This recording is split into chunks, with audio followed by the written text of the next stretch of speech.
जागो लाहौर में आप सबको खुश आमदीद कहते हैं। एक नए दिन और एक नई सुबह के साथ मैं हूँ आपकी होस्ट मुनीबा आसिफ। मैं बिल्कुल ठीक ठाक हूँ। उम्मीद करती हूँ कि जनाब आप लोग भी जहाँ कहीं भी होंगे खैरियत से होंगे और अपनी जिंदगी बड़े ही अच्छे तरीके से गुजारे होंगे और एक मुतमईन जिंदगी गुजारने की भी कोशिश कर रहे होंगे। जिंदगी में इत्मीनान होना बहुत ज्यादा जरूरी है और ये तब ही मुमकिन होता है जब आप हासिल पर शुक्र कर लेते हैं और लाहासिल पर सब्र करना सीख लेते हैं। मौला अली का एक कॉल है, वो याद आ गया मुझे कि ये जिंदगी 2 दिन की है। एक दिन तुम्हारे हक में है और एक दिन तुम्हारे मुखालिफ है।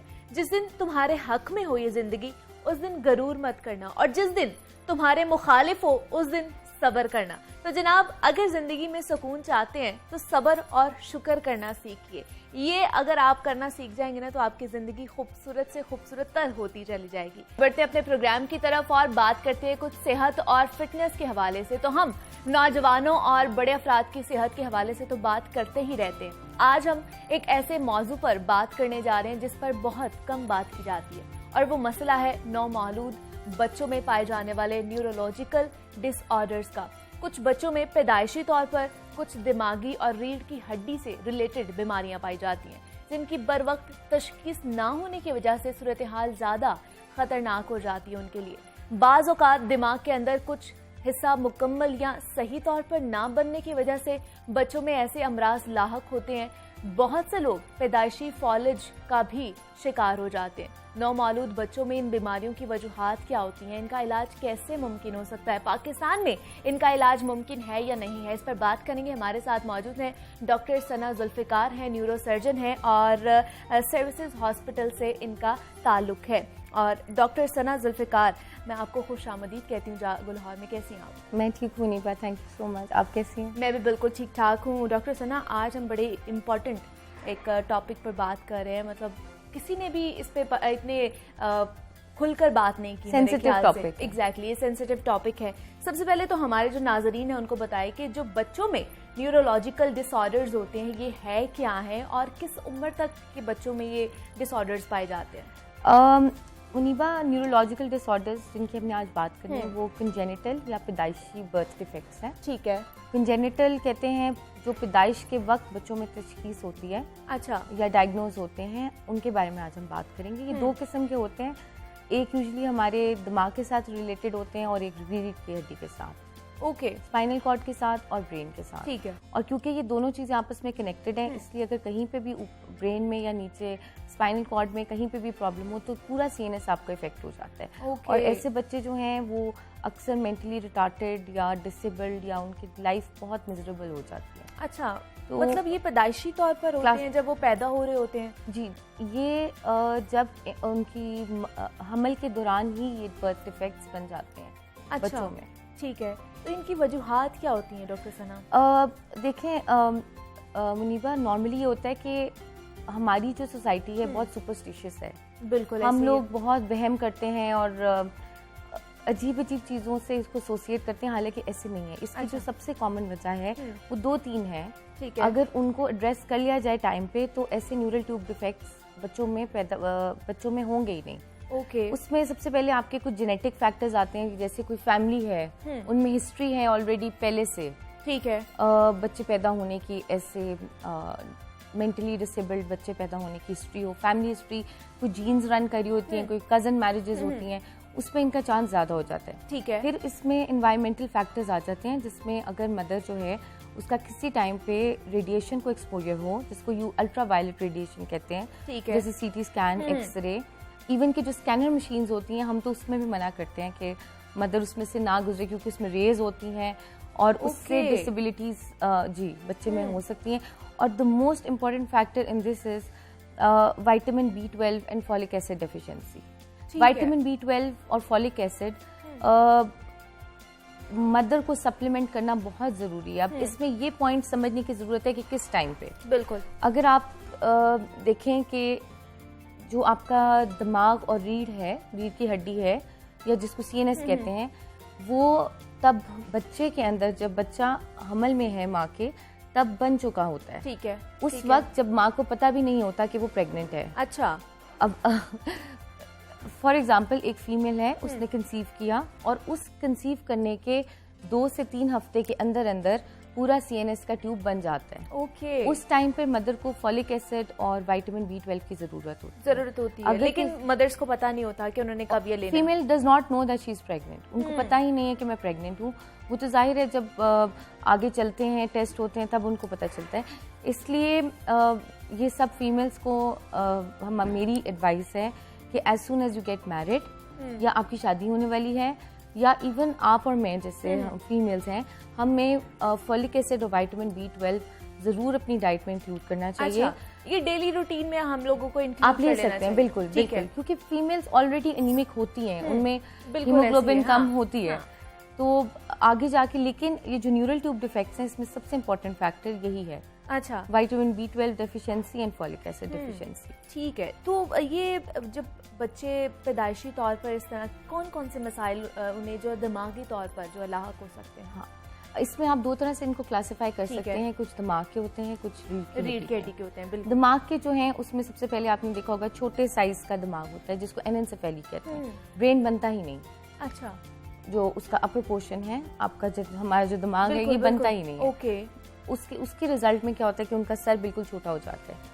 उनका जो क्रेनियम, ये जो हमारा क्रेनियम स्कल या वॉल्ट है, ये बहुत छोटा रह जाता है। ओके। अब एक बच्चा जिसका दिमाग बना ही नहीं, उसकी लाइफ एक्सपेक्टेंसी भी उतनी कम हो जाती है, और अगर वो बच भी जाए तो उसके सर्वाइवल के चांसेस भी बहुत कम हो जाते हैं। अच्छा। उसके अलावा एक कंडीशन होती है जिसको एनकेफेलोसील कहते हैं, जिसमें आपने उसमें ये आपकी जो गर्दन है, इसके पीछे वाले पोर्शन पे इतना बड़ा एक फोड़ा बन जाता है, जो देखने के लिए काफी पेनफुल होता है। अच्छा।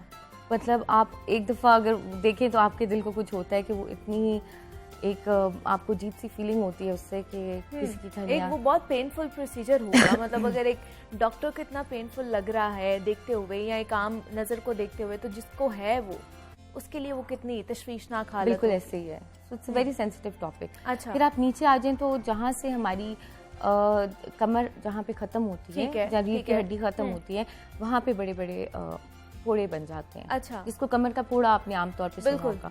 अब यही बेसिकली ज्यादातर टाइप्स हैं, और इसके अलावा दिमाग में पानी भर जाते हैं इन बच्चों के। और ये कितने मतलब एज के होते हैं, इनके कितने? ये न्यू बॉर्न बच्चे होते हैं। बिल्कुल न्यू बॉर्न होते हैं, और जब पैदा होते हैं तो तब पेरेंट्स को पता चलता है कि इनको कंजेनिटल न्यूरल ट्यूब डिफेक्ट्स हैं। अच्छा। अब क्योंकि हमारी नॉर्मली जो इतने पढ़े लिखे लोग नहीं हैं, वो ड्यूरिंग प्रेगनेंसी अपने अल्ट्रासाउंड नहीं करवाते। बिल्कुल ऐसे ही है।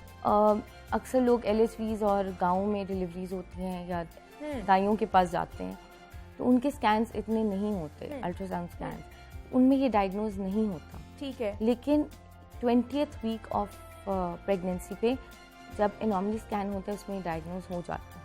ठीक है। मतलब वो ड्यूरिंग अभी प्रेगनेंसी। ठीक है, अभी मतलब वो बच्चा जो है माँ के पेट में ही है, और वो पता चल जाता है कि बच्चे को ये बीमारी लाहक है। बच्चे को दिमाग में अगर पानी हो तब भी पता चल जाता है। अच्छा। सर के गर्दन के किसी हिस्से में फोड़ा वो भी पता चल जाता है, कमर में फोड़ा वो भी पता चल जाता है। ठीक है। तो फिर उस बीमारी की तशखीस तो हो गई, पता चल गया हमें, लेकिन उसका इलाज जो है वो बाद में होगा। अब क्योंकि हम लोग इतनी डेवलप्ड कंट्री से बिलोंग नहीं करते, बाहर ये होता है कि वो इन विट्रो, मतलब during in the uterus, with in the uterus भी उसका ट्रीटमेंट कर देते हैं। लेकिन पाकिस्तान में क्योंकि ये चीज़ें इतनी प्रैक्टिस में नहीं है, एक इसमें इम्पोर्टेंट फैक्टर और भी है कि जब डायग्नोज किया जाता है congenital neural tube defect at the 20th week of pregnancy, ठीक है, उस वक्त मदर को ऑप्शन दे दी जाती है कि आप चाहें तो इस प्रेगनेंसी को टर्मिनेट भी कर सकते हैं, मतलब इट इज अलाउड। ठीक है। अगर बच्चे में कोई किसी किस्म की कोई एनॉमली हो, एनॉमली मतलब यही कि डिफेक्ट, ठीक है, सिंपल वर्ड्स में, तो अगर अब ये फैमिली के ऊपर डिपेंड करता है कि वो क्या चाहते हैं। अब दो ग्रुप्स हैं ना हमारे पास, एक है कि एजुकेटेड क्लास है, एक है जो बिल्कुल लोअर सोशो इकोनॉमिक क्लास है। अब जो एजुकेटेड पीपल होते हैं, जाहिर है वो फिर अपनी सारी देखते हैं लिमिटेशंस, उसके मुताबिक फैसला करते हैं। लेकिन जो दूसरी क्लास है उनको तो पता ही नहीं है बिल्कुल कि हमारे बच्चे में इतना, और फिर जब वो बच्चा पैदा होता है तो फिर उसको वो सुपरस्टिशन से रिलेट करते हैं। हालांकि उस माँ ने जो हमारी दूसरी क्लास है, जो एजुकेटेड क्लास है, उनमें फिर भी थोड़ा सा ये सप्लीमेंटेशन और इसका रुझान होता है फोलिक एसिड का। लेकिन जो दूसरी क्लास है हमारी, जो लोअर सोशो इकोनॉमिक स्टेटस के लोग हैं, उनमें बिल्कुल फॉलिक एसिड विटामिन लेने का ट्रेंड नहीं है। विटामिन नहीं है, उनको उतनी डाइट नहीं उनको मिलती, डाइट नहीं मिलती जो उनको उस 9 और वो महीने के ऑलरेडी दरमियान फीमेल्स डेफिशिएंट होती हैं, आयरन में डेफिशिएंट होती हैं। तो फिर वो जब सप्लीमेंट्स भी नहीं खाएंगी, प्रॉपर तरीके से डाइट भी नहीं लेंगी, तो फिर ये तमाम का प्रोसीजर जो है फिर उनको गुजरना पड़ेगा, पेनफुल प्रोसीजर से। तो कौन कौन से टेस्ट होते हैं इसके, हमें बताइएगा डॉक्टर सना। सबसे सिंपल टेस्ट आप अल्ट्रासाउंड करवा लेते हैं। अल्ट्रासाउंड में आपको पता चल जाता है, 20 वीक्स में आपका पता लग जाता है। ठीक है, डॉक्टर्स को पता चल जाएगा। इसके अलावा और भी हैं, लेकिन वो स्पेशलाइज्ड टेस्ट हो जाते हैं। अच्छा। लेकिन सबसे सिंपल अल्ट्रासाउंड है। ठीक है। अल्फा फीटोप्रोटीन होता है, वो रेज्ड हो जाता है जिन फीमेल्स में कंजेनिटल एनोमलीज जिनके बेबीज में है। लेकिन सबसे सिंपल है अल्ट्रासाउंड। अल्ट्रासाउंड पे पूरा डायग्नोस हो जाता है। तो क्या कुछ ऐसे भी आपने केसेस देखे हैं जो बच्चे इन बीमारियों के साथ पैदा हुए हैं? बहुत देखे। अच्छा, और उनका फिर क्या उनके पास ऑप्शन रह जाता है बाद में इलाज का? इलाज का ऑप्शन ये होता है कि देखें, अगर तो दिमाग में पानी है तो उसके लिए शंट कर दिया जाता है। ठीक है, उससे बेहतरी आ जाती है। अच्छा, अब एक बच्चा है एनेंसेफेली के साथ जिनका ब्रेन डेवलप ही नहीं हुआ, you can't do anything about it. बिल्कुल, एग्जैक्टली। आप सिर्फ फैमिली को, मदर को काउंसिल कर सकते हैं, उसके बच्चे की लाइफ के बारे में बता सकते हैं कि इसकी एक्सपेक्टेंसी कितनी है, लेकिन इससे ज़्यादा आप उसमें कुछ कर नहीं सकते। But on the other hand किसी की अगर एनकेफ्लोसील बनी हुई है, हाइड्रोसेफलस है, या पीछे कमर में फोड़ा है, उसकी ट्रीटमेंट फिर अकॉर्डिंगली की जा सकती है। अच्छा, सर्जिकली उसकी एक्सचेंज कर दी जाती है, वो ऑपरेशन ही होता है, ऑपरेशन हो जाता है। ठीक है, और उसमें कितनी देर लगती है, कितने स्टेप्स होते हैं, क्या स्टेजेस होती हैं? वो तो काफी लंबा मुनीबा प्रोसीजर होता है। जाहिर इतने छोटे बच्चे को ऑपरेट करना बहुत मुश्किल होता है, लेकिन हो जाता है ऑपरेट। अच्छा। अब उसमें कुछ बच्चे ऐसे होते हैं जिनके जैसे कमर में अगर फोड़ा है तो उसमें से पानी लीक कर रहा होता है, दिमाग का पानी नीचे से लीक कर रहा होता है, तो उसको हमने 24 घंटे के अंदर अंदर ऑपरेट करना है। अच्छी नर्सिंग केयर करनी है, घर पे बच्चे की कमर का ख्याल रखना है, उसका जो जख्म है उसका ख्याल रखना है। तो काफ़ी सारी हैं, ये तो हैं जो शुरू की मैनिफेस्टेशन। अच्छा, मतलब एट बर्थ है कि आपके सामने बच्चा पैदा हुआ, उसको इतने सारे कमर में इतने बड़े बड़े फोड़े हैं, गर्दन में इतना फोड़ा है, सर साइज में बड़ा है, ये तो वो है। लेकिन जैसे जैसे बच्चा वो बड़ा होता है, इन केस अगर वो सर्वाइव कर भी जाए तो उसकी दूसरी प्रॉब्लम्स बहुत सारी होती हैं। ठीक है, जिसमें बच्चा चल नहीं सकता, कुछ बच्चे चल नहीं सकते, ओके, कुछ बच्चे यूरिन वॉइड नहीं कर सकते, डेफिकेशन का उनको मसला होता अच्छा है। उसके अलावा वो स्वॉलो नहीं कर सकते खाना, डेफ एंड डम होते हैं। सो वो काफ़ी सारी ये प्रॉब्लम्स होती हैं उन बच्चों में अगर वो सर्वाइव कर भी जाएं तो। दूसरा डॉक्टर सना, जिस तरह की आप ये हमें बता रही हैं कि ये इलाज है, हम अगर पाकिस्तान की बात की जाए या ख़ुसूसन लाहौर की अगर बात की जाए, तो यहाँ पे सिर्फ एक ही बच्चों का हॉस्पिटल है, वो है चिल्ड्रन हॉस्पिटल। बिल्कुल। क्या उसके अलावा भी बच्चों के इलाज के लिए किसी और हॉस्पिटल्स में वार्ड्स वगैरह और इस तरह की चीज़ें बनाई गई हैं? बिल्कुल बनाई गई। जो जितने न्यूरोसर्जिकल सेटअप्स हैं लाहौर में वो सब बच्चों को लेते हैं, लेकिन स्पेशलाइज जो है वो चिल्ड्रन वाले, वो चिल्ड्रन हॉस्पिटल ही उनका है। पीडियाट्रिक यूनिट जो है उसके लिए स्पेशलाइज। तो क्या इस तरह की बीमारियों के लिए हमें और हॉस्पिटल्स बनाने की जरूरत नहीं है? हमें ऑफ कोर्स बनाने की जरूरत है लाहौर से बाहर, क्योंकि लाहौर में ही सारा लोड आता है, पेरिफेरी से सारा। बिल्कुल, ऐसे बच्चे वहाँ पे ज्यादा पैदा हो रहे हैं, गाँव में ज्यादा पैदा हो रहे हैं, वो सारा लोड, अवेयरनेस नहीं है। बिल्कुल, वो सारा लोड आपका लाहौर की तरफ आ जाता है। तो ऑफ कोर्स, लेकिन फिर भी लिमिटेड रिसोर्सेज में जो डॉक्टर्स काम कर सकते हैं वो सब कर रहे हैं। क्या चिल्ड्रन हॉस्पिटल में इसके हवाले से सारे रिसोर्सेज हैं? बहुत अच्छा यूनिट है चिल्ड्रन वगैरह और सब कुछ मौजूद है। बिल्कुल, ठीक है। और इसमें हम आपने बताया कि रीढ़ की हड्डी के भी मसाइल पैदा हो जाते हैं। जी, रीढ़ से जुड़ी वो उनके क्या मसाइल पैदा होते हैं? यही होते हैं कि बच्चा चल नहीं सकता, अच्छा, बेड पे लेटा रहता है, यूरिन अपना नहीं बता सकता, यूरिन वॉइड भी नहीं कर सकता, यूरिन वॉइड करता है तो वो करता ही रहता है। अच्छा, उसका कंट्रोल नहीं होता। ठीक है। उसके अलावा फिर वो स्टूल पास करने में बच्चे का मसला होता है कि उसको पता नहीं लगता। बेसिकली आपकी कमर से जितना नीचे हिस्सा है वो पैरालाइज्ड ही होता है। ओके, तो क्या आप जो पेरेंट्स हैं उनको क्या बताएंगी कि क्या एहतियाती तदाबीर होनी चाहिए उनकी, अगर प्रेगनेंसी से पहले भी और बेबी बर्थ के बाद भी? देखिए मुनीबा, उसमें सिंपल बात है कि आप हमें इस प्लेटफॉर्म के थ्रू फीमेल्स को स्पेशली इस बात पे एजुकेट करना चाहिए कि आपको फॉलिक एसिड लेना है। ठीक है। आप में विटामिन्स की डेफिशिएंसी नहीं होनी चाहिए। जो फीमेल्स टाइम पे फॉलिक एसिड लेंगी उनके लिए उनमें न्यूरल ट्यूब डिफेक्ट्स का उतना ज़्यादा चांस कम हो जाएगा। तो सबसे पहले इस प्लेटफॉर्म से आप फीमेल्स को एजुकेट करें, ठीक है, कि वो विटामिन्स, फॉलिक एसिड ये सब कुछ अपनी डाइट में लें। ठीक है।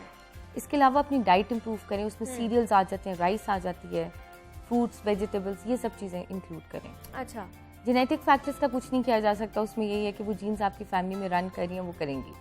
और एनवायरमेंटल फैक्टर्स में ये है कि कोशिश करें कि पोल्यूशन से अवॉइड करें, और कहीं पे अल्ट्रावायलेट रेज के एक्सपोजर है उसको अवॉइड करें। और दूसरा हम ये देखते हैं कि अगर इस तरह की बीमारियां तो होती हैं जिनके इलाज भी मुमकिन है, इंसान दोबारा से अपनी ज़िंदगी नए तरीके से गुजार सकता है इलाज करवा के, लेकिन हम सोसाइटी की अगर बात करें डॉक्टर सना, तो हम देखते हैं कि अगर ऐसी कोई बीमारी लाहक हो जाती है तो अजीबो गरीब किस्म के तबसरे किए जाते हैं, बातें की जाती हैं। बच्चा वो जो बीमारी होती है उससे लाहक हुआ होता है वो तो परेशान होता है, उसके वालिदैन को बहुत ज़्यादा कुछ सफ़र करना पड़ता है, मुश्किलात का सामना करना पड़ता है। इन चीज़ों को किस तरह हम ओवरकम कर सकते हैं? देखिए वनीबा, सबसे पहले तो हमें अपनी सुपरस्टिशंस और ये जो वहम और ये जादू टूने और स्पेशली ये कि जी फीमेल्स को ब्लेम किया जाता है कि you must have done something wrong, इसीलिए ये बच्चा जो है ये इस तरह से पैदा हुआ। ऐसा नहीं है, ऐसा नहीं है। ये एक सबसे पहले हमारा ईमान है कि खुदा की तरफ से है। बिल्कुल ऐसे ही, जिस रूह ने जिस तरह आना है उसी तरह ही आना है। सबसे पहले ये कि हमारा ईमान खुदा पे ईमान होना चाहिए। हम किसी इंडिविजुअल फीमेल को इस चीज़ के लिए ब्लेम नहीं कर सकते। So we need to counsel the message कि दिस इज़ नॉट समथिंग जो कि हम किसी फीमेल के कैरेक्टर के साथ या उसके किसी भी एक्ट की वजह से बच्चे में ये मसला आए। दूसरा जो बात है वो ये है कि उस बच्चे को तो पता भी नहीं है कि मैं किस स्टेट में पैदा हूँ। बिल्कुल ऐसे ही। So at that time child is unaware, उसको नहीं पता कि मैं मेरे साथ ये प्रॉब्लम है। इतना छोटा बच्चा न्यू बॉर्न हो, उसको क्या पता होगा? नथिंग। वो तो बता भी नहीं सकता कि उसको कहाँ दर्द हो रही है, वो कितना पेनफुल प्रोसीजर से गुजर रहा है। वो उसको पता ही नहीं कि मैं सराउंडिंग्स में इस वक्त मैं कौन सी सराउंडिंग्स में। बिल्कुल उसको अवेयरनेस नहीं है उस बच्चे को। पेनफुल होता है फैमिली के लिए, और फैमिली के लिए स्पेशली, और जो उस फैमिली में बाकी बच्चे हैं।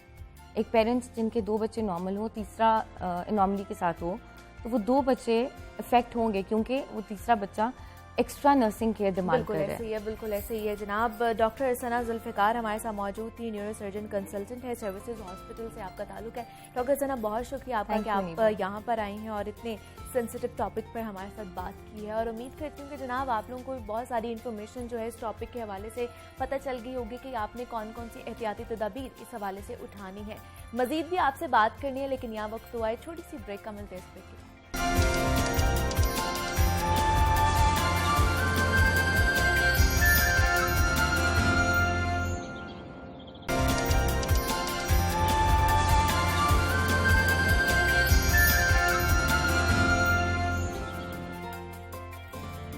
वेलकम बैक टू जागो लाहौर जनाब। अब कुछ बात करते हैं समाजी और नफ्सियाती रवैयों के हवाले से। तो हमारी आदत भी मुख्तलिफ इकसाम के नफ्सियाती रवैयों का आकाश होती है। नेल बाइटिंग ये एक आदत खासी आम हो चुकी है और बाज़ औक़ात तो इस आदत में घर के तमाम अफराद भी मुब्तला हो सकते हैं। ये आदत ज़्यादातर बचपन में पैदा होती है और फिर उम्र बढ़ने के साथ साथ बरकरार रहती है।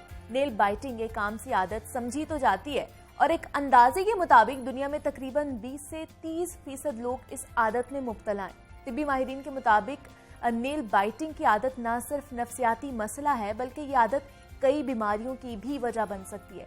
क्या नेल बाइटिंग की आदत वाकई एक नफ्सियाती मसला है और इससे कैसे हम छुटकारा पा सकते हैं, इस पर बात करेंगे। हमारे साथ मौजूद हैं समिया खालिद हैं, साइकोलॉजिस्ट हैं और लाइफस्टाइल मेडिसिन कोच भी हैं। समिया, मैं आपको खुशामदीद कहती हूँ जागो लाहौर में। कैसी हैं आप? जी अल्लाह का शुक्र, thank you so much. Samiya, nail biting ये क्या नफ्सियाती मसला है, एक बीमारी है, या सिर्फ एक दूसरे से देखा देखी बच्चे और बड़े जो है इस नेल बाइट करते रहते हैं? क्या है ये? देखिए, देखा देखी तो नहीं, ये एक हमारी लाशऊरी कैफियत होती है। अच्छा। एक ऐसी अनकॉन्शियस कंडीशन जिसमें बच्चे को ये पता ही नहीं चलता और वो ये आदत अपना लेता है। ओके। क्यों हो जाता है ये, मतलब पहले तो हम इसके ये डिसऑर्डर है कि नहीं उसकी हम बात करते हैं। ये अभी तक कोई बहुत बड़ा डिसऑर्डर डायग्नोज नहीं हो सका। ठीक है। साइकोलॉजी में एक डिसऑर्डर है, इम्पल्सिंग डिसऑर्डर हमसे बोलते हैं, जिसमें आपके ऊपर एक चीज सवार हो जाती है और आपका दिल चाहता है वो करने को।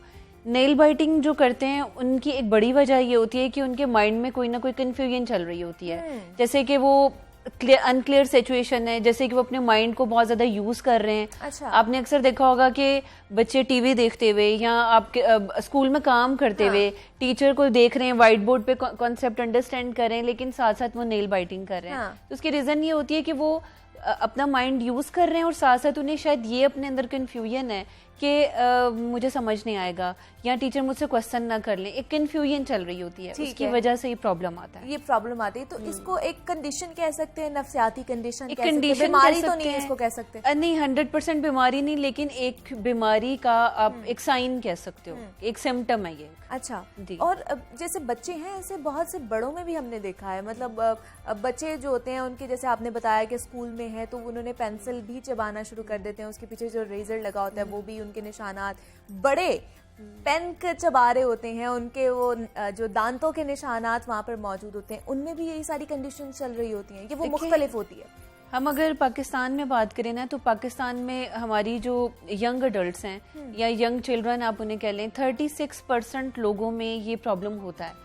और अगर हम सिर्फ लाहौर की बात करें तो 12% जो हमारे चिल्ड्रन हैं वो इसका शिकार हैं और उनको नहीं समझ आती या पेरेंट्स को समझ नहीं आती कि हम किस तरह से अपने बच्चों को डील करें। वो तो इस चीज़ और को इनके लिए वो बहुत नॉर्मल ले रहे होते हैं। हाँ। बिल्कुल ऐसा ही है, उन्हें ये पता ही नहीं चलता कि उनके बच्चे के माइंड में क्या स्ट्रेस चल रही है, क्या कंफ्यूजन चल रही है जिसकी वजह से भी ऐसा कर रहा है। अच्छा, अब वो क्यों करते हैं, थोड़ा सा मैं इसके रेशो पे मजीद बात करूं। एक स्टडी की गई थी लाहौर में और उसमें ये हमने चेक किया कि आखिर क्या रीजन है या कितने % बच्चे जो उनसे हैं वो ये कर रहे होते हैं। 5 to 6 ईयर्स की एज में नेल बाइटिंग की हैबिट बच्चों में डेवलप होती है, जब उनके सामने बिहेवियर्स और होते हैं और उन्हें करने को कुछ और कहा जा रहा होता है। अक्सर घरों में ये देखा गया कि पेरेंट्स जो कह रहे होते हैं, बच्चों को एडवाइस कर रहे होते हैं, और जो वो खुद एक्ट कर रहे होते हैं, उनमें बड़ा डिफरेंस होता है। अब बच्चे को समटाइम तो वो बता देता है कि जी आप ऐसा क्यों कर रहे हैं। आपने देखा होगा कुछ पेरेंट्स बच्चों को मना कर देते हैं, भाई तुम क्यों इतना बोलते हो या क्यों क्वेश्चन कर रहे हो। अब वो जो कंफ्यूजन या एक स्ट्रेसफुल कंडीशन बच्चे के माइंड में चल रही होती है, उनमें से चंद एक सेंसिटिव बच्चे नेल बाइटिंग स्टार्ट कर देते हैं। अच्छा। तो पेरेंट्स को बहुत ज्यादा फोकस करना चाहिए इस बात पे कि अगर उनका बच्चा नेल बाइट कर रहा है तो सराउंडिंग्स में गौर करें कि कौन सी ऐसी चीज है जो उसे डिस्टर्ब कर रही है। अच्छा। वो क्यों एंशियस हो रहा है, क्या अपनी स्टडीज से, क्या अपने सिबलिंग्स के साथ रिलेशनशिप में, क्या अपने पेरेंट्स के साथ रिलेशनशिप में, कहाँ पे प्रॉब्लम आ रहा है। फिर अगर हम इसकी देखें कि कहाँ तक ये बच्चे इस हैबिट को लेके चलते हैं, 7 to 8 ईयर्स में देखा गया कि जस्ट 15% तक हैबिट रह जाती है। ठीक है। उसके बाद 16 ईयर्स के जो पाकिस्तानी पॉपुलेशन है उनमें ये देखा गया कि 36%, फिर उनमें बहुत ज्यादा ये हैबिट आ जाती है। अच्छा, अब हम अगर एज के साथ रिलेट करते हैं ना, तो आप देखो कि जब एज होती है 5-6, उस एज में अभी आपको दुनिया का कॉन्सेप्ट बनना शुरू होता है। आपको ये पता चलता है कि अब मैं इंडिपेंडेंट हूँ। आपने बच्चों को देखा होगा, वो खुद खाना चाहते हैं, खुद काम करना चाहते हैं, पेरेंट्स नहीं करने देते। ये जो कंफ्यूजन उनके माइंड में होती है या रोल कॉन्फ्लिक्ट पैदा होता है, इसमें कुछ बच्चे ये आदत अपना लेते हैं। सेकेंडली, अब मैंने आपको 16 ईयर्स में ये बात बताई कि 36% है। 16 ईयर में फिर आप अपनी आइडेंटिटी एक्सप्लोर कर रहे होते हो, आप यंग हो गए होते हो, आप इंडिपेंडेंट होना चाहते हो, आप अपने प्रोफेशन को चूज करना चाहते हो। वहां पे जब प्रॉपर हेल्प या गाइडलाइन बच्चों को नहीं मिलती तो ये एक हैबिट देखने को मिलती है। और बहुत से हमने ऐसे भी देखे हैं कि अगर बच्चे नील बाइटिंग कर भी रहे होते हैं तो पेरेंट्स को ये होता है कि इनकी शायद कोई न्यूट्रिशनल डिफिशिएंसी है इनके अंदर, इसलिए नील बाइट कर रहे हैं या ऐसी हरकत कर रहे हैं, लेकिन उनको इल्म नहीं होता कि ये क्या हो रहा है। बिल्कुल ऐसा ही है। तो इनमें कोई ऐसी डेफिशिएंसी नहीं होती, ये एक कंडीशन है जिसको परखना और जानना बहुत जरूरी है। देखिए, अभी तक जो स्टडीज हैं वो यही बताती हैं कि एक साइकोलॉजिकल कंडीशन जिसमें आपको एक बच्चे की कंफ्यूजन्स के आइडियाज हो रहे होते हैं, उसकी स्ट्रेस का आइडिया हो रहा होता है कि वो कुछ करना चाह रहा है लेकिन कर नहीं पा रहा, उसमें डिसीजन पावर उसकी वीक है, जिसमें से दूसरों की हेल्प की जरूरत है। सो जहां तक न्यूट्रिशन की बात है, अभी तक कोई ऐसी एविडेंस नहीं मिली कि आपके अंदर को कैल्शियम की कमी हो गई है और उसकी वजह से, कैल्शियम की कमी से ये जरूर होता है कि आपके नेल्स वीक हो जाते हैं। क्या वाकई होती है कि हाँ, कैल्शियम की कमी से जब देखो ना हमारे नेल्स उनसे वीक हो जाते हैं, मतलब यानी कि उनकी जो लेयर होती है वो बहुत बारीक। अब कुछ बच्चे जब थोड़ी सी भी किसी चीज को टच करेंगे, कट लग जाएगा, वो इरिटेट उन्हें करेगा और उसकी वजह से वो कटिंग शुरू कर देंगे। सो एक सिम्टम, चंद डॉक्टर्स ये भी कहते हैं कि जो नेल बाइटिंग की रीजन कैल्शियम की कमी है। हाँ, हम उसे इस हद तक कह सकते हैं कि चूंकि उसकी वजह से कट्स बहुत लगते हैं और वो इरिटेटिंग सिचुएशन होती है और बच्चे उसमें फिर बाइटिंग शुरू कर देते हैं। ठीक है। और बहुत से समिया जो डॉक्टर्स हैं या तिब्बी माहिरीन कह लें, इसको न्यूरोलॉजिकल मतलब बीमारी कहा जाता है, इसमें कितनी सदाकत है? देखिए, न्यूरोलॉजिकल डिसऑर्डर्स जो होते हैं ना, इट्स मीन कि उनका ताल्लुक ब्रेन के साथ है, ब्रेन की डिसफंक्शनिंग होगी और उसकी वजह से हमें से बहुत कम पॉपुलेशन को भी पता होगा कि जब हम स्ट्रेस में होते हैं या हम एंजाइटी का शिकार होते हैं तो हमारे अंदर न्यूरोलॉजिकल चेंजिंग्स भी आ रही होती हैं। जैसे कि आपको पता होगा कि हमारे मूड को रेगुलेट करने के लिए कुछ ये न्यूरोट्रांसमीटर्स होते हैं, जैसे सेरोटोनिन का जिक्र किया जाता है, डोपामाइन का जिक्र किया जाता है। हाँ। अब होता क्या है कि ये जब इरेगुलर होते हैं ना, आप एक स्ट्रेसफुल कंडीशन से गुजर रही हो, आपके अंदर जो ये न्यूरोट्रांसमीटर्स इनकी फंक्शनिंग डिस्टर्ब हुई, आपका और मूड स्विंग्स आपके अंदर आया, आपके अंदर डिफरेंट बैड हैबिट्स डेवलप हो गई और उससे मजीद ब्रेन की फंक्शनिंग में डिस्टर्बेंसेज आ गई। अच्छा। तो हम इसे कह सकते हैं कि न्यूरोलॉजिकल डिसऑर्डर है, क्योंकि आपकी स्ट्रेस, आपकी एंजाइटी आपके ब्रेन की एफिकेसी को इफेक्ट करती है। तो फिर किस तरह इस आदत से जो छुटकारा हासिल कर सकते हैं हम लोग? देखिए, बहुत ज़्यादा मुश्किल नहीं है। पहला तो सबसे इम्पॉर्टेंट रोल पेरेंट्स का आता है कि पेरेंट्स को जो उनसे एक्सप्लोर करना है कि ऐसी कौन सी सिचुएशंस हैं जहाँ पे ये जो बच्चे हैं हमारे ये ऐसे नेल बाइटिंग कर रहे हैं। बहुत सारे बच्चे सोशल गैदरिंग में ऐसा करते हैं, बहुत सारे जो उनसे हैं वो टीवी देखते हुए कर रहे होते हैं, या फिर वो ऐसा भी होता है कि कोई होमवर्क या अंडरस्टैंड किसी कॉन्सेप्ट को कर रहे हैं तब करना शुरू कर देते हैं। क्या किया जाए इनके लिए? इसमें बहुत सारी टेक्निक्स यूज हम करते हैं, जैसे कि एक बिहेवियर थेरेपी हम लोग साइकोलॉजिस्ट यूज करते हैं, जिसमें अवर्यन थेरेपी एक होती है, जिसमें हम कुछ ऐसे क्यूटेक्स वगैरह लगा देते हैं। अगर बच्चा नेल बाइटिंग करने लगा है तो उसका टेस्ट उसको बहुत बुरा लगता है और वो फौरन छोड़ देता है। अच्छा। इसके अलावा ये भी किया जा सकता है कि हमको उसके हैंड में बैंड पहना दें, यानी कि बैंड पहना होगा, उसको ये याद रहेगा कि अच्छा जब नेल बाइटिंग करने लगा है बैंड से याद आ जाएगा, ओ सॉरी मुझे ये नहीं करना।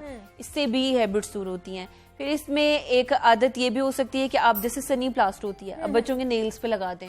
उससे भी क्या होगा कि उनको जब भी वो मुंह में डालने लगेंगे उनको याद आ जाएगा कि हमें ऐसा नहीं करना। लेकिन ये सब बिहेवियर्स उस टाइम में जब बच्चा खुद विलिंग हो कि मुझे ये बिहेवियर चेंज करना है। एग्जैक्टली यही चीज है ना कि मतलब अगर माँ बाप होंगे वो अपने सामने तो बच्चे को रोक रहे होंगे कि आपने नहीं करना, बच्चा मना हो जाएगा। लेकिन जैसे ही माँ बाप कहीं और जाएंगे या बच्चा अपने कमरे में जाएगा वो फिर से वही चीजें करना शुरू हो जाता है। परमानेंटली इसका हल जो है वो निकालना। देखिए, इसमें साइको एजुकेशन बहुत जरूरी है बच्चे की भी ना, कि उसको ये बताया जाए कि इसके साइड इफेक्ट्स क्या हैं। जैसे कि उसे बताया जाए कि आप नेल बाइटिंग करोगे तो आपके इन्फेक्शन हो सकते हैं, फंगस हो सकता है, डिफरेंट किस्म के बैक्टीरियाज हैं जो आपको आपकी नेल्स को इफेक्ट कर सकते हैं और उससे आपकी बॉडी के और ऑर्गन्स में भी प्रॉब्लम आ सकता है। जब हम किसी भी बच्चे को प्रॉपर अवेयरनेस देते हैं, गाइडलाइंस देते हैं कि आपको इसके हार्मफुल इफेक्ट्स क्या हो सकते हैं, तो उसमें थोड़ी अवेयरनेस आ जाती है कि हाँ मुझे ये नहीं करना। सेकंड चीज ये होती है कि आप सिम्टम से ज्यादा कॉज के ऊपर जाओ कि वजह क्या है किसी चीज की। अगर हमने वजह यानी कि उसकी स्ट्रेस या एंजाइटी की मेन रीजन को एक्सप्लोर कर लिया ना, तो ये हैबिट तो खुद ही आहिस्ता आहिस्ता खत्म हो जाएगी। लेकिन यहाँ पर रीजन नहीं देखा जाता। हमने देखा है कि मार से ज्यादा किया जाता है, समझाया नहीं जाता। हाँ। बल्कि समझाने से भी ज्यादा इंपॉर्टेंट है आप ये देखो ना कि वो क्यों कर रहा है। एक बच्चा अग्रेसिव है, एक बच्चा कंफ्यूज है, एक बच्चा शाय है, एक नेल बाइटिंग कर रहा है। आप ये देखो कि इसके पीछे रीजन क्या है, किन किन जगहों पे ये ज्यादा करता है। अल्लाह ताला ने पेरेंट्स को बहुत अच्छा साइकोलॉजिस्ट बनाया होता है, जितना अच्छा वो अपने बच्चे को अंडरस्टैंड करते हैं कोई और नहीं कर सकता। सो पहली चीज ये कि आप अपने बच्चे को एक्सप्लोर करें कि क्या रीजंस हैं। अगर आपको समझ नहीं आ रही तो आप यकीनन आपको चाहिए कि आप हेल्प लें किसी न किसी साइकोलॉजिस्ट की, ताकि उसके बिहेवियर को खत्म किया जा सके।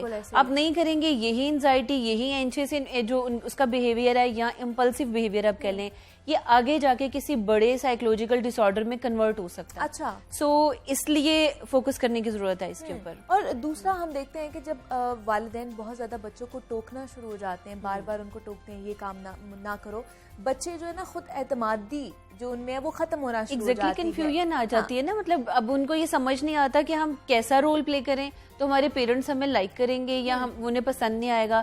एक ही बिहेवियर मैं आपको एक ऑब्जर्वेशन बताने लगी थी कि फॉर एग्जांपल एक बच्चा जो उनसे टेबल पे खाना खा रहा है और वो जिस तरीके से जैसा भी खा रहा है पेरेंट्स उसे मना नहीं कर रहा है, लेकिन वही हरकतें जब वो बाहर कहीं जाके करता है हाँ। उसमें से डांट पड़ रही होती है। ये चीज बच्चे के लिए बड़ी कंफ्यूजिंग होती है कि मतलब अच्छा फिर what is the best behaviour, उसको समझ नहीं आ रही होती है। करना शुरू हो जाता है कि मैं क्या कर रहा हूँ, पहले तो मुझे इसके बारे में नहीं बताया गया, ना डांटा गया है। जब मैं बाहर जाता हूँ तो वो चीजें होना शुरू। फिर पेरेंट्स का दूसरों के सामने बच्चे को टोकना भी उनके अंदर ऐसे बिहेवियर्स ले आता है। तो मेरी ये सजेशन है पेरेंट्स से कि इस चीज का खास ख्याल करें कि बच्चे को कभी दूसरे के सामने नहीं डांटें। जिस तरह हमारी एक रिस्पेक्ट है या हम दूसरों के सामने इंसल्ट फील करते हैं, सेम इसी तरह से बच्चे भी इंसल्ट फील करते हैं। तो उन्हें वही रिस्पेक्ट दें जो बड़ों की है।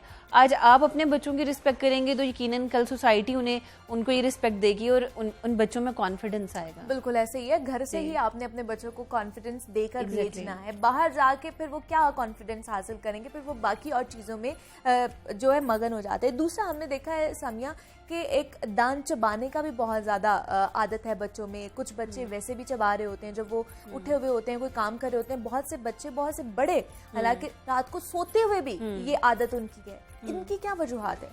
इसकी एक बहुत बड़ी वजह यह है कि पूरे दिन की रूटीन में बहुत से बच्चे अपने अग्रेशन को शो नहीं कर पाते। किसी भी रीजन की वजह से। फॉर एग्जांपल स्कूल गए हैं, टीचर का कोई एटीट्यूड अच्छा नहीं लगा, बच्चों को कुछ कहना चाह रहे थे, नहीं कह पाए। इसी तरह घर में सिबलिंग्स के साथ या पेरेंट्स के साथ रात में अनकॉन्शियसली ऐसे बच्चे दांत चबाना शुरू करते थे। मतलब मैंने एक बच्चे को डील किया जिसमें पेरेंट बड़े परेशान थे कि क्या रीजन है। एक्सप्लोर किया गया कि वो बच्ची इंट्रोवर्ट थी, वो एक्सप्रेस नहीं कर पाती थी, वो जो बताना चाहती थी अपने पेरेंट्स को, मतलब जो उसकी लाइकिंग डिसलाइकिंग है, जब वो नहीं बता पाती थी तो नींद में वो उसके इफेक्ट्स निकल रहे होते थे कि उसकी आवाजें बकायदा आ रही होती थी, छपाने की आवाजें आती थी। तो ये पेरेंट्स को गौर करना चाहिए इस चीज पे कि अगर उनके बच्चों में टीथ की ये प्रॉब्लम आ रही है। तो ग्राइंडिंग बहुत ज्यादा है, कितना कॉमन हो चुका है आपके पास? कितने मतलब रेशो आती है इसकी? कम है, मतलब यानी कि 7 to 8% हम कह सकते हैं कि इसकी रेशो है, क्योंकि नेल बाइटिंग ज्यादा देखने को मिलती है। और टीथ ग्राइंडिंग शायद इसलिए इतनी देखने को नहीं मिलती कि पेरेंट्स इतना गौर नहीं करते। ज्यादातर ये बच्चे रात में सोते हुए करते हैं। हाँ। और वो कमी ऑब्जर्वेशन में ऐसी चीजें आती हैं कि बच्चे क्यों कर रहे हैं, क्या वजह है। अक्सर पेरेंट्स समझते हैं कि शायद कोई ऐसा ड्रीम देख लिया उन्होंने, या कोई डर गए हैं, या मतलब इस तरह से। लेकिन जो इसकी साइकोलॉजिकल रीजन है ना, वो यही है कि बच्चे अपना कैथारसिस नहीं कर पाते, अपना आप बता नहीं पाते, जिसका जो रिजल्ट निकलता है वो इस तरह से निकलता है। क्या इसकी भी थेरेपी है पूरी? एग्जैक्टली देखें, हर चीज़ की थेरेपी मौजूद होती है। सिर्फ एक तो आपको कांटेक्ट करने की ज़रूरत है, दूसरा ट्रस्ट करने की ज़रूरत है कि आपका साइकोलॉजिस्ट कोई मेडिसिन आपको नहीं देगा कि जिससे आपका बच्चा सिर्फ 1 दिन में 2 दिन में ठीक हो जाएगा। 4 to 6 वीक्स हम कम से कम कहते हैं कि अगर आप अपने बच्चे को ट्रीट, इतने सेशंस आप लेते हो तो उसमें बेहतर बिहेवियर होने के चांसेस होते हैं। मैंने पहले बात की कॉजेज की ना, कि हमें कॉज पे जाना चाहिए। तो हमारे यहाँ बच्चों में एंजाइटी, स्ट्रेस, डिप्रेशन, अग्रेशन, ये बहुत सारी सिम्टम्स आपको पता है कि देखने को मिलती हैं, जिसकी वजह से डिफरेंट बिहेवियर्स आ जाते हैं। हमें इन्हें डील करना है। इनको डील करने के लिए बच्चे की फिजिकल एक्टिविटी का होना बहुत जरूरी है। आप अपने बच्चे की फिजिकल एक्टिविटी ऐड करें ताकि उसकी जो इंस्टिंक्चुअल एनर्जी है वो बाहर आए, उसका कैथारसिस हो सके। उससे क्या होगा कि आप वाजिया देखेंगे कि नेल बाइटिंग और इस जैसे बहुत सारे बिहेवियर्स हैं बहुत कम हो जाएंगे बच्चों में। फिर सेकेंड चीज इंपॉर्टेंट होती है आपके बच्चे की फूड। आप सिर्फ ये नहीं देखेंगे आपके बच्चे की फूड इसलिए जरूरी है कि वो फिजिकली हेल्दी हो, उसकी मेंटल हेल्थ के लिए भी फूड बहुत ज्यादा जरूरी है। फिर मैंने एक और चीज देखी कि पेरेंट्स ये गौर नहीं करते कि हमें किस टाइम बच्चे को क्या खिलाना है। जैसे कि most of the time morning में पेरेंट्स कहते हैं बस दूध का एक ग्लास पी लिया, कोई बात नहीं, मैंने फेवरेट लंच दे दिया, ये लंच कर लेगा और इनफ है। लेकिन उन्हें ये आइडिया नहीं है कि ब्रेकफास्ट जो मॉर्निंग टाइम होता है वो सबसे ज्यादा फिजिकल हेल्थ के लिए इंपॉर्टेंट होता है। अच्छा। आपका बच्चा इंटेलेक्चुअल एबिलिटीज के लिए जा रहा है ना, लर्न करने के लिए जा रहा है, जंक फूड खा रहे होते हैं। हाँ, इसकी वजह से बहुत सारे डिसऑर्डर्स और ये एक इंटरनेशनली अप्रूव हो चुकी हुई है बात कि अग्रेशन की बहुत बड़ी वजह आपका रात में लेट नाइट खाना, लेट नाइट सोना और मॉर्निंग में ब्रेकफास्ट ना करना है। अच्छा। जब आप ब्रेकफास्ट नहीं करते, आप एक दफा 1 मंथ के लिए ट्राई करके देखें कि आपको 9 o'clock से पहले अपने बच्चे को ब्रेकफास्ट करवाना है। अब देखिए क्या उसकी मेमोरी प्रॉब्लम कितने अच्छे सॉल्व होंगे, उसकी इंटेलेक्चुअल एबिलिटीज कितनी बेहतर होंगी, उसके मूड स्विंग्स कितने अच्छे होंगे। अच्छा। तो ये कुछ ऐसी चीजें हैं जो मैं चाहूंगी कि पेरेंट्स को पता होनी चाहिए कि आपके अपने बच्चे को कैसे लेके चलना है। फिर एक और इम्पॉर्टेंट चीज ये होती है कि आपकी जो भी रूटीन है घर की, क्योंकि देखिए बहुत सारे ऐसे बिजनेसमैन होते हैं, लेट नाइट जागना, मॉर्निंग में लेट उठना, आपकी जो भी रूटीन है आप उसको एटलीस्ट रेगुलर उसी को रखें। ऐसा नहीं कि वीकडेज में आपकी वो रूटीन है, वीकेंड्स पे आपकी वो रूटीन है। उसकी वजह से जो आपका इंटरनल बायोलॉजिकल क्लॉक होता है ना, वो बहुत बुरी तरह से डिस्टर्ब होता है। अभी भी तो बच्चों का भी तो एक कह लें कि स्केड्यूल जो है वो खराब हुआ हुआ है कि वो स्कूल जाते हैं, उसके बाद छुट्टियां हो जाती हैं, फिर वो उनका सोना और उठने का पैटर्न खराब हो जाता है। देखिए, हमें अपने बच्चे की जो रूटीन है ना वो स्कूल के साथ रिलेट नहीं करनी चाहिए। बच्चे की रूटीन वो है जो पेरेंट्स बनाते हैं।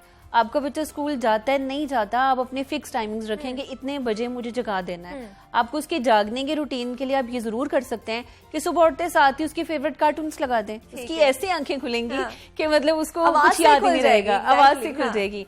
सो ये कुछ पेरेंट्स को एफर्ट्स करनी पड़ेंगी ताकि उनके बच्चे की जो बिहेवियर्स हैं वो बेहतर हो जाएं और उनके अंदर एक रूटीन आए। जब हम खुद ही रिलैक्स हो जाते हैं, कोई बात नहीं, आज छुट्टी है, छुट्टियां हो गई हैं, 11 बजे उठ रहे हैं, 12 बजे उठ रहे हैं, कोई मसला नहीं है। आजकल गर्मी बहुत ज्यादा है, लेट नाइट जाग लो, मॉर्निंग में सो लेंगे। आपको नहीं पता कि आप अपने बच्चे का कितना बड़ा नुकसान कर रहे हो। शायद आपको ये पता चलेगा नेक्स्ट 5 to 7 ईयर्स में, 8 ईयर्स में, जब आपके बच्चे में वो एनर्जीज नहीं होंगी जो आप में होंगी। और आपको पता है 2000 के बाद बाद जो बच्चे पैदा हुए हैं, एक रिसर्च के अकॉर्डिंग हार्वर्ड यूनिवर्सिटी में एक रिसर्च हुई कि उनकी जो एज की रेशियो है उनके यंगर से या अडल्ट से कम है, यानी कि डेथ रेट उनमें ज्यादा होगा। और उसकी बड़ी वजह क्या है कि उनके अंदर फिजिकल एक्टिविटीज कम है, उनके अंदर जंक फूड की आदत बहुत ज्यादा है। तो ये बहुत लम्हा फिक्रिया मैं से कहूंगी कि 2000 के बाद जिन बच्चों की बर्थ्स हुई हैं और उनकी जो लाइफस्टाइल है वो कितने बुरे तरीके से उनके ऊपर इफेक्ट कर रहा है, और शायद ये आज ना पता चले, कुछ अरसे बाद पता चले। बिल्कुल ऐसा ही है। और जैसे हम बात कर रहे थे टीथ ग्राइंडिंग के हवाले से, तो समिया ये बड़ों में भी ये आदत है, तो उनमें किस तरह ओवरकम की जा सकती है, वो किस तरह की जो है ना वो एहतियाती तदाबीर अपना सकते हैं? देखिए, पहले तो आपको अगर आपको लगता है कि आप खुद से अपने बिहेवियर को चेंज करना चाहते हैं, फॉर एग्जांपल मैं ये रियलाइज कर रही हूँ कि मेरे अंदर टीथ ग्राइंडिंग की आदत है, सो मुझे सबसे पहले देखना होगा कि अच्छा मैं किन सिचुएशंस में ये ज्यादा करती हूँ, किन दिनों में ज्यादा करती हूँ, मुझे एक्सप्लोर करना होगा। अगर मैं एक्सप्लोर करने में कामयाब हो गई हूँ कि ये रीजंस हैं मेरी लाइफ की जिसकी वजह से मुझे हो रहा है, तो मुझे उन रीजंस को कॉप अप करना है। क्योंकि जब आप रूट कॉज को डील कर लेते हो ना, तो रिमेनिंग बिहेवियर्स ऑटोमेटिकली चेंज हो जाते हैं। हमारे यहाँ साइकोलॉजी में हम कॉग्निटिव बिहेवियर थेरेपी यूज करते हैं, जिसमें हम कॉग्निशन के ऊपर काम करते हैं। आपकी थॉट्स जब चेंज हो जाती हैं तो बिहेवियर ऑटोमेटिकली रिवर्स हो जाता है। बिल्कुल ऐसे ही है। तो ये है कि बड़ों को भी यही एक कह लें कि हिदायत है डॉक्टर समिया की जानिब से भी और हमारी जानिब से भी कि जनाब अपनी जो ख्यालात हैं उन पर आप काबू पाएं। दूसरा, आप लाइफ कोच भी हैं मेडिसिन की समिया, तो इस हवाले से हमें बताइए कि मेडिसिन का कब इस्तेमाल करना चाहिए, कब नहीं करना चाहिए, ये हमारी सेहत को कितना मुतासर करते हैं? देखिए, लाइफस्टाइल मेडिसिन एक बहुत ही खूबसूरत साइंस है जो ये कहती है कि आप अगर अपनी लाइफ को एज अ मेडिसिन यूज कर लोगे, अपने लाइफस्टाइल को, तो आपको मेडिसिन की जरूरत ही नहीं रहेगी। जैसे कि आपका अगर एक रेगुलर लाइफ पैटर्न है, आप अपनी लाइफ के अंदर चंद चीजों को बहुत ज्यादा इंपॉर्टेंस देते हो, तो शायद आपको जिंदगी में मेडिसिन की जरूरत ही ना रहे। अच्छा। लाइफस्टाइल मेडिसिन की एक और खूबसूरती मैं आपको बताऊं कि इससे न सिर्फ हेल्दी आपकी लाइफ हो जाती है, आपकी बॉडी हो जाती है, डिजीजेस को रिवर्स भी किया जा सकता है। अच्छा। हम लोगों ने कैंसर पेशेंट्स पे काम किया, हम लोगों ने डायबिटीज पे काम किया और इतने अमेजिंग रिजल्ट्स आए। इवन देन आपको मैं बताऊं कि फर्टिलिटी कितना बड़ा पाकिस्तान का प्रॉब्लम है, लाइफस्टाइल के थ्रू हमने फर्टिलिटी के ऊपर भी काम किया। तो आपको अपने लाइफ के अंदर चंद एक चीजें लाजमी ऐड करनी होंगी जिसकी वजह से आप वाजिया देखेंगे कि आपके अंदर कितना अच्छा चेंज आता है। बिल्कुल ऐसे ही है। जनाब समिया खालिद हमारे साथ मौजूद थी, साइकोलॉजिस्ट हैं और लाइफस्टाइल मेडिसिन कोच भी हैं। उनके बारे में हम बात कर रहे थे कि किस तरह हम अपनी चीज़ों को, अपनी लाइफस्टाइल को चेंज कर सकते हैं। समिया, जो लोग बहुत से हमने ऐसे भी देखे हैं जो खुद से भी मेडिसिन खाना शुरू कर देते हैं, ये क्यों होता है? मतलब इनकी जरूरत होती है हमें क्या? नहीं, हम देखा देखी शुरू कर देते हैं। मतलब अगर आपको अगर एक मेडिसिन या कोई मल्टीविटामिन सूट किए तो वो मैं भी खाना शुरू कर दूं? ऐसा है कि पाकिस्तान में इसकी रेशियो बहुत ज़्यादा है, चूँकि यहाँ पे कोई चेक एंड बैलेंस नहीं है और मेडिसिन इजीली अवेलेबल है। तो होता क्या है कि पाकिस्तान में लोग बहुत तेज़ी से बस खुद ही डॉक्टर होते हैं, खुद ही साइकोलॉजिस्ट होते हैं, हर चीज़ खुद से पढ़ते हैं, मेडिसिन को एक्सप्लोर करते हैं और अप्लाई कर देते हैं। बहुत गलत आदत है, ऐसा नहीं करना चाहिए। आपको नहीं पता कि आप एक बेनिफिट के लिए वो यूज तो कर रहे हो, लेकिन उसके और 10 साइड इफेक्ट्स जो आपको हो रहे हैं वो कैसे कैसे और कहाँ पे हो रहे हैं। सो हमेशा नीम हकीम खतरा जान होता है। हाँ। सो इस चीज से अवॉइड करें, ये बहुत बहुत गलत मतलब आदत खुद है। भी नहीं बनना आपने, नहीं बिल्कुल नहीं बनना आपने। उससे बहुत बेहतर है कि आप अपनी पूरे दिन की रूटीन अच्छी कर लें, आप अपने फूड को अच्छा कर लें। आपका फूड अच्छा होगा, आप जितने ज्यादा हेल्दी फूड और आप कह लो कि नेचुरल फूड को यूज करोगे, आपकी हेल्थ वैसे ही अच्छी हो जाएगी। आपकी स्लीप प्रॉपर होनी चाहिए। आप जो रात की नींद होती है 7 से 8 घंटे, आप बहुत अच्छी नींद लें। आप अपनी वाटर इनटेक को बहुत अच्छा रखें, आप फिजिकल एक्टिविटी को ऐड करें। आपकी जितनी भी प्रॉब्लम्स होंगे आप देखेंगे विद इन मंथ, हम लोग गारंटी देते हैं 4 to 6 मंथ का टाइम, हमें जो 4 to 6 वीक्स का टाइम रिक्वायर्ड होता है कि अगर कोई हमारे बताए हुए तरीके को 100% फॉलो करता है तो अमेजिंग रिजल्ट्स आते हैं। दूसरा, आप अपनी डाइट को ठीक कर लें, अपनी फिजिकल एक्सरसाइज ही करना शुरू कर दें ना डेली रूटीन में, आपके अंदर ऐसी एनर्जी आती है कि आपको लग पता जाता है फिर। तो जनाब समिया खालिद हमारे साथ मौजूद थी, साइकोलॉजिस्ट ने, लाइफस्टाइल मेडिसिन कोच हैं। समिया, बहुत शुक्रिया आपका कि आपने हमें वक्त दिया और आप यहाँ पर आई हैं, और जो जो चीज़ें समिया ने हमें बताई हैं, मेरे ख्याल से आपको भी और मुझे भी इन पे अमल दरामद करने की बहुत ज़्यादा ज़रूरत है, ताकि हमारी जो लाइफ है अच्छे अंदाज से हम गुजार सकें। और भी आपसे बात करेंगे, लेकिन यहाँ वक्त तो एक छोटी सी ब्रेक का, मिलते हैं इस ब्रेक के बाद।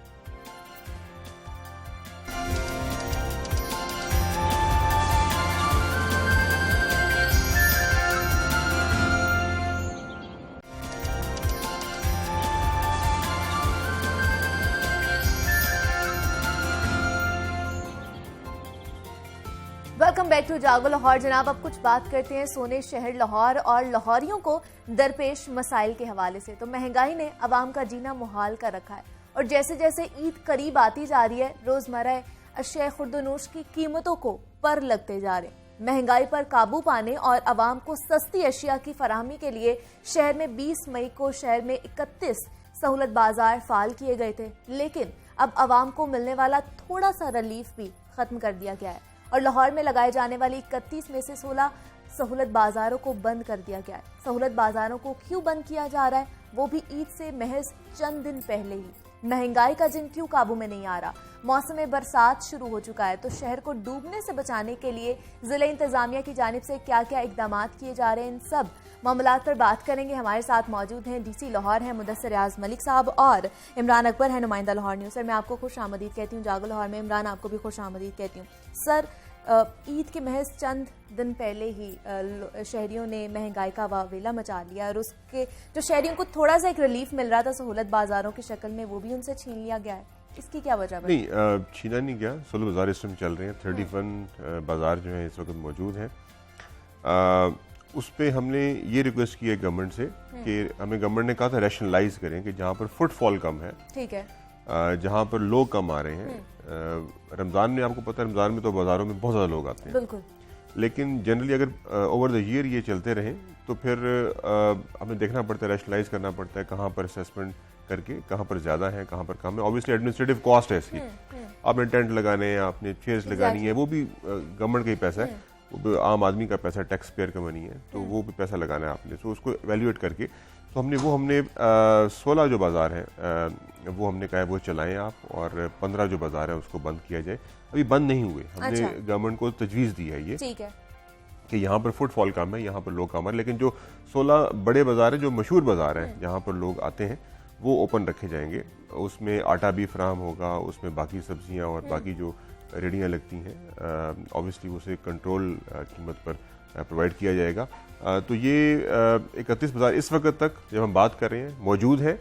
गवर्नमेंट को तजवीज़ दी हुई है, हमने 15 बाज़ार बंद करने की, अगर गवर्नमेंट अप्रूव उसे कर देती है फिर हम उसे बंद करेंगे। लेकिन सर, अवाम की तरफ से ये बड़ी शिकायत की जाती है कि सहूलत बाज़ार तो अवाम के रिलीफ के लिए लगाए जाते हैं, लेकिन वहाँ पर मुनासिब सहूलियात मौजूद नहीं होती, इसमें कितनी सदाकत है? देखिए, आइडियल सिचुएशन तो डेफिनेटली मैं कभी क्लेम नहीं करूँगा, लेकिन मसाइल होते हैं, डिपेंड करता है कि प्रायोरिटी क्या है, डिपेंड इस चीज़ पे करता है कि सहूलियात के लिए कितने पैसे अवेलेबल हैं, डिपेंड इस पे करता है कि लोगों का रुझान किस तरफ ज़्यादा है।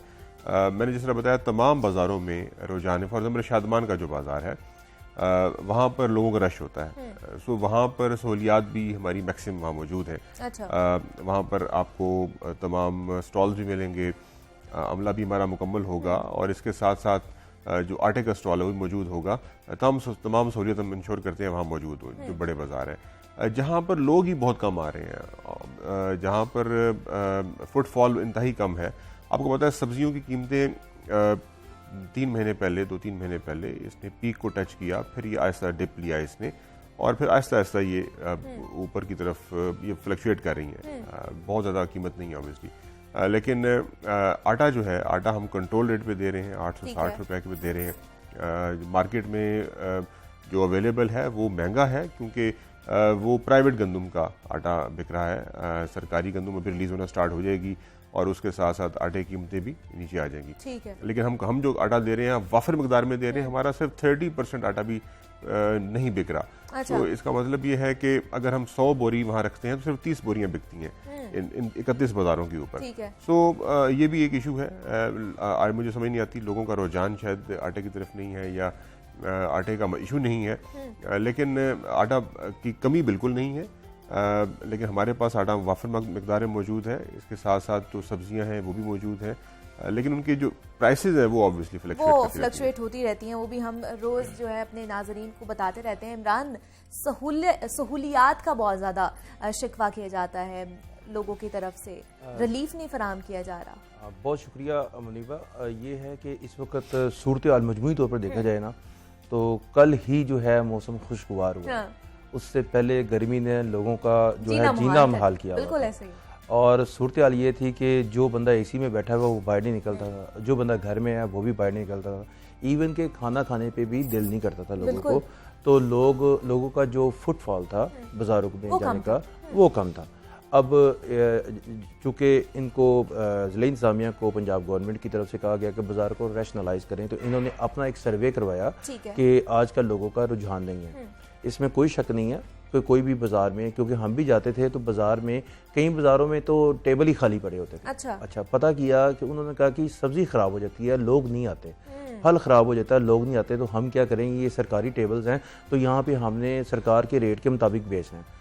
उस वजह से ज़िला इंतज़ामिया की तरफ से डीजी इंडस्ट्री को मरासला भेजा गया, दरख्वास्त की गई कि यहाँ पे फुटफॉल कम है, 16 बाज़ार का बंद किए जाएं और बाकी जो 21 बाज़ार रह जाएंगे, जिसमें से 10 के करीब जो हैं वो मॉडल बाज़ार हैं जो सारा साल फाल रहते हैं, वो चलते रहें। 5 बाज़ार जो हैं जिसमें शादमंद का मेन मरकज़ है, वहाँ पे बाज़ार को खुला रखा जाए।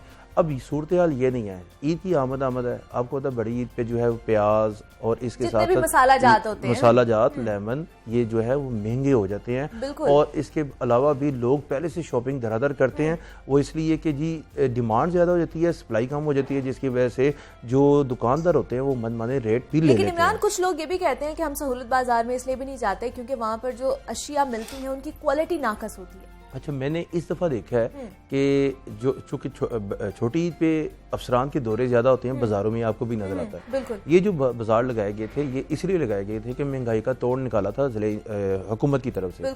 उसके बाद पूरे पंजाब में 283 बाज़ार जो हैं वो फाल किए गए। लाहौर शहर में 31 बाज़ार, चूँकि बड़ा बाज़ार है, बड़ा शहर है, तो बड़ा शहर में 31 बाज़ार भी कम है हमारे नज़दीक। अगर एक यूनियन कौंसल 274 यूनियन कौंसल है, तो एक यूनियन कौंसल में 10 से 12 लाख आबादी है। 10 से 12 लाख आबादी को कंट्रोल करने के लिए अगर 2 बाज़ार भी हों तो कम है। मगर मकसद ये कहने का कि जारी बात है, दुकानदार भी होते हैं, उनको देख के फिर दूर दूर बाज़ार लगाए जाते हैं ताकि उनकी भी रोज़ी जो है वो चलती रहे। मगर इस वक्त की सूरत हाल ये है कि हमारे पास ही तकरीबन 1.5 किलोमीटर के फासले पे गड़ी शो बाज़ार है, वहाँ पे भी सूरत हाल जो है वो ऐसी होती है कि सुबह सुबह जो लोग सब्जी खरीदने आते हैं, इवन कि मैं और आप भी जाएंगे तो हमें दुकानदार ने अपने ही रेट बताने होते हैं। रेट लिस्ट जो होती है वो लगाई होती है उसने, उसमें कोई अमल दरामद नहीं हो रहा। वो वजह क्या होती है, हम यही देख रहे होते हैं, जैसे इमरान भी कह रहे हैं, वजह क्या होती है कि हमें भी इतनी ज्यादा अपने आप उसके बात करने की नहीं होती कि हम उससे पूछें भाई रेट लिस्ट में आलू जो है वो 20 रुपए है, तो तुम इसको 30 रुपए क्यों दे रहे हैं? वो 30 रुपए बोलता है, वो रेट होता है 25 रुपए, वो देकर 5 रुपए। वैसे भी हम देखते हैं सर, जब भी कोई त्यौहार आता है, ईद आती है, कोई भी चीज आना शुरू हो जाती है, तो गिरा फरोशी जो है वो हमारा जीना मुहाल कर देती है, महंगाई रूज पर पहुंच जाती है। तो इसके हवाले से कोई इकदाम उठाए जा रहे हैं क्योंकि ईद आ रही है आगे? देखिए, जो सहूलत बाज़ार है उसमें तो मैं बिल्कुल ये क्लेम कर सकता हूँ कि वहाँ पर जो रेट लिस्ट मौजूद है उसी रेट लिस्ट के मुताबिक बिकते हैं। ठीक है। लेकिन ये जो आप गिरा फरोशी की बात कर रही हैं त्यौहारों के ऊपर, पूरी दुनिया के अंदर जब भी त्यौहार आते हैं वहाँ पर रेट ऑटोमेटिकली लोग खुद कम कर देते हैं। एग्जैक्टली यहाँ पर बढ़ जाते हैं। और वो लेकिन वहाँ पर गवर्नमेंट नहीं उनको कहती कि आप रेट कम कर दें, वो लोग खुद कम करते हैं और वो सेल्स लगाते हैं, वो मिड सीजन सेल्स लगती हैं, वहाँ दिसंबर की सेल लगती हैं, जो क्रिसमस है उस पे लगती हैं, मुख्तलिफ त्योहारों पे लगती हैं और 50% 70% लगती हैं। बिल्कुल। यानी वो कहते हैं कि उस त्यौहार के दिनों में रेट्स इंतहाई कम हो जाए। अनफॉर्चुनेटली हम कहते तो मुसलमान हैं अपने आप को, लेकिन अल्टीमेटली जब इस तरह की कोई चीज़ आती है, और रमज़ान में आप देख रहे हैं रमज़ान में लोग क्या करते हैं, मैक्सिमम मुनाफाखोरी की कोशिश करते हैं, फिर हम इकदाम लेने पड़ते हैं उसके लिए। और रमज़ान के अंदर हमें रोज़े के अंदर लोगों को पूछना पड़ता है, उनको सजाएं देनी पड़ती हैं। तो ये एक जनरल बहैसियत माशरा और कौम भी हमें इसको देखना चाहिए। ये सिर्फ हर चीज़ हुकूमत का फ़र्ज तो नहीं होता, हुकूमत तो एक जो कानून है उसको इम्प्लीमेंट करती है लोगों की सहूलियात के लिए। सो बिसाइड्स दैट आपकी बात दुरुस्त है कि त्योहारों के अंदर रेट्स को कम करना चाहिए, ये जनरल एक ट्रेंड होना चाहिए, लेकिन ये गवर्नमेंट तो नहीं कर सकती। गवर्नमेंट को ये हमारा अपना भी कुछ फर्ज है। गवर्नमेंट सब्सिडी तो नहीं दे रही ना इसके ऊपर, अगर सब्सिडी दे रही होती फिर तो हम बात कर सकते हैं। ये तो जनरल आम लोग जो हैं, अगर वो मुनाफा पहले 20% कमा रहे हैं या 30% कमा रहे हैं, उसको 10% कर दें, तो 20% पास ऑन कर दें लोगों को। दूसरा सर, मानसून का सिलसिला जो है वो शुरू हो चुका है, और जब इसकी बारिशें शुरू होती हैं तो हम लोग देखते हैं कि सूरत हाल अबतर हो जाती है और जल थल एक हो जाता है लाहौर में।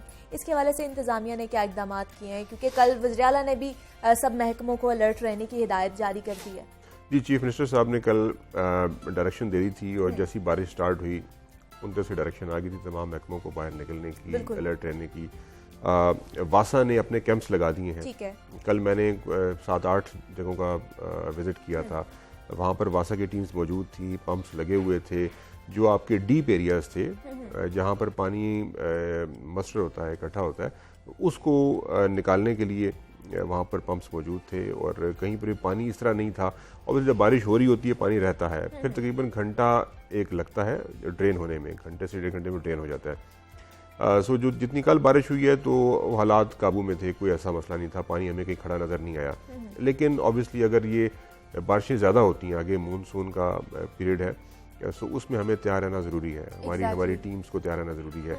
उन्हें हाई अलर्ट किया हुआ है उसके ऊपर। का भी खदशा जाहिर किया जा रहा है सर। अर्बन फ्लडिंग का भी खतरा नहीं है, लेकिन ये डिपेंड्स अपॉन दी रेन कि क्वांटम ऑफ रेन कितना है। अगर क्वांटम ऑफ रेन 100 मिलीमीटर से ऊपर निकल जाए तो फिर हमारा डिफरेंट उसका सिनेरियो होता है। अच्छा। फिर हमें हाई अलर्ट करना पड़ता है, और अगर बारिश का दौरानिया इकट्ठा 7-8 घंटे हो जाए तो obviously then you can say कि फिर वो तो फिर अल्लाह का अजाब बन जाएगा। ऑब्वियसली उसमें तो बड़े बड़े फिर शहर जो है, न्यूयॉर्क भी डूब सकता है। बिल्कुल, आप उसको कुछ नहीं कह सकते। लेकिन इवन आप पेरिस में देखें, पेरिस में ट्रैफिक जैम्स हो जाती हैं, हज़ारों लाखों गाड़ियाँ जैम मैंने खुद देखी हुए हैं इतनी बारिश की वजह से। सो यहाँ पर लाहौर के अंदर लेकिन हम तैयार रहेंगे, हमारे तमाम अफसरान जो हैं वो फील्ड में मौजूद होंगे। वासा के पास तमाम मशीनरी मौजूद है, MD वासा इस पर खुद काम कर रहे हैं, तमाम असिस्टेंट कमिश्नर्स वो डेली बेसिस पे विजिट कर रहे हैं। लेकिन हमने साथ साथ मेट को भी देख रहे हैं, और हमने मौसमियात के साथ इन टच हैं। और बिल्कुल ऐसे ही सर, ये बहुत बड़े चैलेंजेस हैं जिनसे हमने निपटना है। आपने भी और जो इंडिविजुअली हमारे पे भी ये जिम्मेदारी बनती है कि हम अपना किरदार जो निभाएं। DC लाहौर हमारे साथ मौजूद है मुदस्सिर रियाज मलिक साहब। सर बहुत शुक्रिया आपका कि आपने हमें वक्त दिया। इमरान आपका भी बहुत शुक्रिया कि आप भी यहाँ पर आए हैं। जनाब मुझे आपने इजाज़त देनी, अपना बहुत सारा ख्याल रखना है, मुझे भी दुआ में याद रखिएगा। अल्लाह।